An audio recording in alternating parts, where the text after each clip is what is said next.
বলা হচ্ছে যে ব্যক্তি একটি ভালো কাজ করবে বিনিময় তার আমল নামায় 10টি নেকি লেখা হবে, আর যে ব্যক্তি একটি গুনাহের কাজ করবে বিনিময় তার আমল নামায় 1টি গুনাহ লেখা হবে।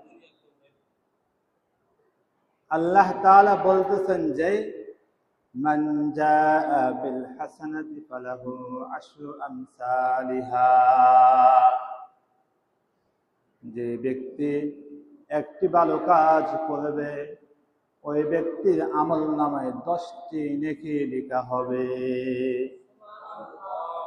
ومن جاء بالسيئة فلا يجزى إلا مثلها,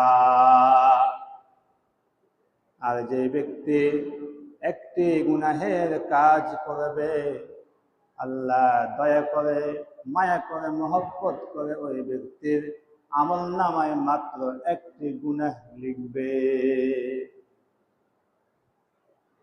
আল্লাহ চায় আমার বান্দা গুনাহের সাগরে ডুবে না যায়।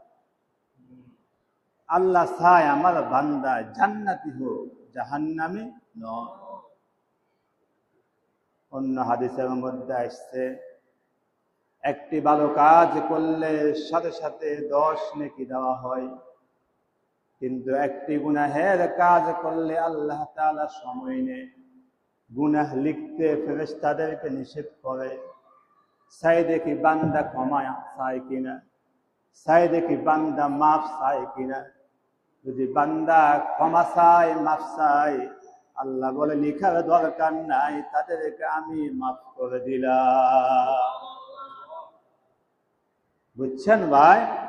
আল্লাহ সময় দেয়, ফেরেশতা লিখিস না, দেখি না আমার বান্দা ক্ষমা চায় কিনা, দেখি না আমার বান্দা তাওবা করে কিনা।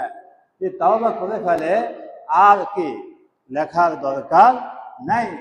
আর যখন তাওবা না করে ওই কাজটি আবার করা হয় তখন গুনাহটা লেখা হয়।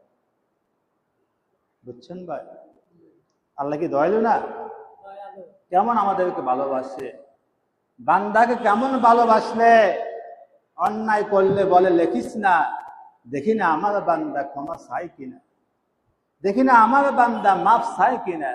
যদি ক্ষমা চায়, যদি মাফ চায়, মাফ করে দে, লেখার দরকার নাই। কিন্তু ভালো কাজ করলে বলে যে সাথে সাথে 10 নেকি দিয়ে দাও। সুবহানাল্লাহ।